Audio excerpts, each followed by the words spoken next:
सच्ची मुठभेड़ के सभी श्रोताओं को नमस्कार। आज के अंक में हम आपके लिए लाए हैं कथाकार मुरारी शर्मा के कहानी संग्रह है हवाओं के रुख की समीक्षा। समीक्षक हैं वरिष्ठ साहित्यकार सतीश धर। हिमाचल प्रदेश की सांस्कृतिक राजधानी मंडी जनपद के चर्चित कथाकार मुरारी शर्मा पिछले 35 वर्षों से साहित्य सृजन कर रहे हैं। पत्थर पिघलते नहीं, वाणमूठ, पहाड़ पर धूप और ढोल की थाप, इनके 4 कहानी संग्रह प्रकाशित हो चुके हैं। मंडी जनपद की प्रेम गाथा पर आधारित उपन्यास देवकू भी प्रकाशित हो चुका है। लोकनाट्य बांटना पर पहली और प्रमाणिक पुस्तक बांटना के रचयिता भी कथाकार मुरारी शर्मा ही हैं। मुरारी शर्मा की बहुत सी कहानियों का विभिन्न संस्थानों द्वारा नाट्य मंचन भी किया जा चुका है। हंस में प्रकाशित कहानी बाणमूठ पर 12वां राष्ट्रीय रमाकांत स्मृति कहानी पुरस्कार, कहानी संग्रह बाणमूठ पर हिमाचल अकादमी का राज्य साहित्य पुरस्कार और शिखर संस्था की ओर से शिखर साहित्य सम्मान और अखिल भारतीय सेतु सम्मान प्राप्त कथाकार मुरारी शर्मा की कहानियों पर कई विश्वविद्यालयों में छात्रों द्वारा शोध कार्य भी किया जा रहा है। तो प्रस्तुत है कथाकार मुरारी शर्मा के कहानी संग्रह हवाओं का रुख की समीक्षा। समीक्षक हैं वरिष्ठ साहित्यकार सतीश धर।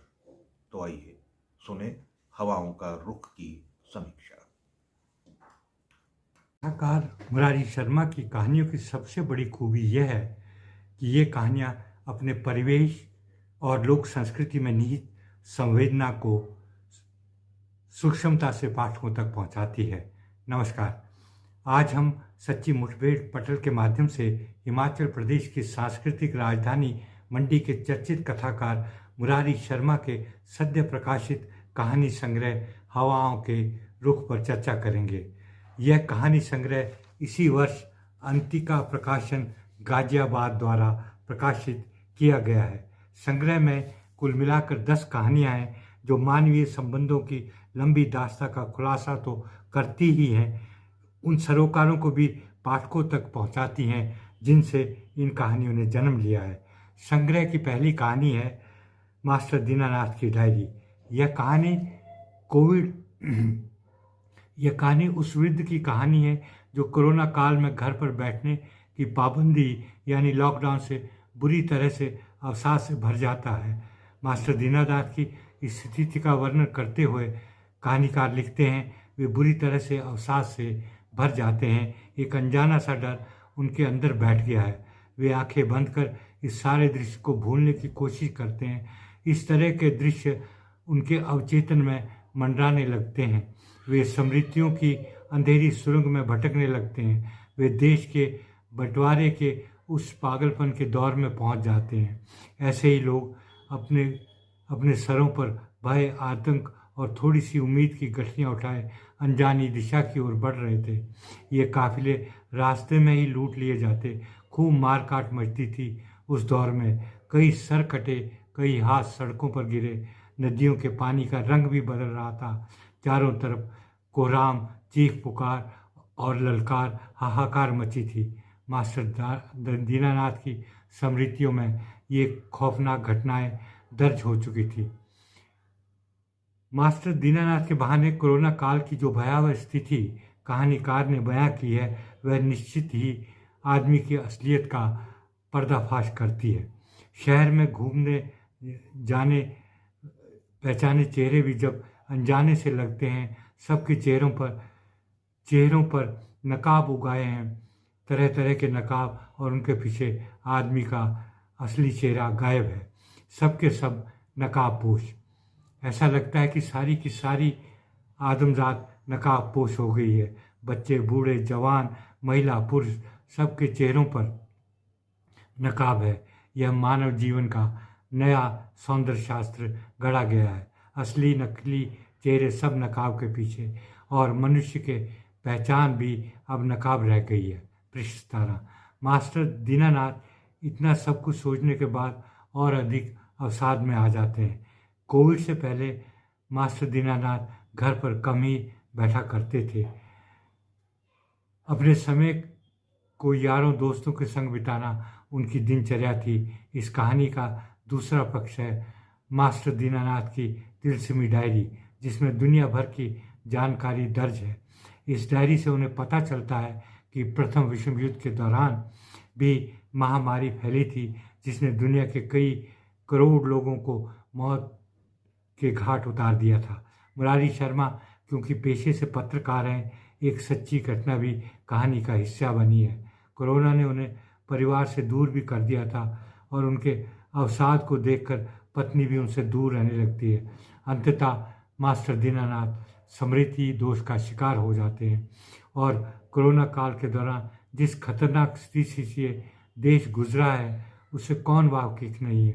इस वैश्विक त्रासदी को मास्टर दीनानाथ के माध्यम से कहानीकार ने बहुत ही सुंदर तरीके से प्रस्तुत किया है। जलपाज चिराग नामक बालक की कहानी है जो मंडी के ऐतिहासिक विक्टोरिया पुल पर सेल्फी खिंचवाने के चक्कर में व्यास नदी में डूब जाता है और उसका दोस्त गोताखारों के साथ उसकी लाश का इंतजार करता है ताकि वह उसकी शिनाख्त कर सके। चिराग दूर दराज गांव से है जहां से उसके परिवार को लाश की शिनाख्त के लिए जल्दी पहुंच पाना संभव नहीं है। जिस विक्टोरिया पुल के आकर्षण के कारण चिराग की मृत्यु हुई उसकी ऐतिहासिकता किस्सा भी कहानीकार ने अत्यंत ही रोचकता से इस कहानी में बयां किया है। इस संग्रह की एक और महत्वपूर्ण कहानी है सन्नाटे की चीख।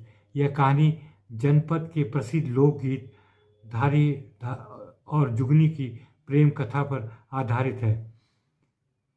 पहाड़ की संस्कृति में इन प्रेम कथाओं का महत्वपूर्ण स्थान है। लेखक सुगंधा के माध्यम से लोकगीतों से जुड़ी सूक्ष्म संवेदनाओं को पाठकों तक पहुंचाने में कहानीकार कामयाब हुए हैं। डॉक्टर बीज किशोर सुगंधा को इन लोकगीतों की सूक्ष्मताओं की जानकारी देते हैं। कहानीकार का मानना है कि पौरुषीय अहंकार के प्रतिरोध का शिकार जुगनी की तरह आखिर स्त्री को होना ही पड़ता है। नदी किनारे का गांव विस्थापन की कथा है। सब कुछ होने के बावजूद भी गांव का जलमग्न होना निश्चित ही याद आता है। बिरादरी से बाहर एक ऐसी कहानी है जो गांव की रूढ़िवादिता और देव संस्कृति की महत्ता का बखान करती है। हवाओं का रुख कहानी के शीर्षक के आधार पर ही इस संग्रह का नाम रखा गया है। इस कहानी में रिटायर्ड सूबेदार जसवंत सिंह अपने गांव के सूनेपन से परेशान है। अपने पालतू कुत्ते शेरू के साथ गांव की दास्तां साझी करता है। गांव की समस्याओं का जिक्र करते हुए कहानीकार लिखते हैं, ये पहाड़ भी बूढ़े ताऊ की तरह अपने बेटों को बारी बारी यहाँ से जाते हुए देखता रहा, खामोश और उदास सा। पहाड़ के छलनी होते सीने का सुंदर वर्णन इस कहानी में है। ईश्वर की तलाश कहानी जनमानस में प्रचलित कथा के आधार पर है। सचमुच घराट करिश्मा ही है। लॉकडाउन ने इस संग्रह को एक और कहानी बंद दरवाज़ा दी है। यह कहानी एक नशेड़ी लड़के की है जिसे पिता ने संपत्ति से बेदखल कर दिया। इस नशेड़ी की संदिग्ध दिनचर्या से उसकी असलियत का पता चलता है। माँ अपने नशेड़ी बेटे की हरकतों पर पर्दा रखते हुए उसे वहाँ से ले जाती है, लेकिन बंद दरवाज़ा उस नशेड़ी की कथा बयां करता है। कहानी लम्हा लम्हा जिंदगी में बसंत का जो सुंदर वर्णन लेखक ने किया है उसने प्रतिमा की जीवन कथा को सजीव बना दिया है। कहानियों की सरल और सहज भाषा संग्रह को पठनीय बनाती है। संग्रह की सभी कहानियाँ कुछ न कुछ महत्वपूर्ण संदेश लेकर आई हुई है। कथाकार मुरारी शर्मा की कहानियों की सबसे बड़ी ये खूबी है कि ये कहानियाँ अपने स्थानीय परिवेश और लोक संस्कृति में निहित संवेदना को सूक्ष्मता से पाठकों तक पहुँचाती है। अंतिका प्रकाशन गाजियाबाद की इस प्रस्तुति का अवश्य ही कहानी जगत में स्वागत होगा। धन्यवाद।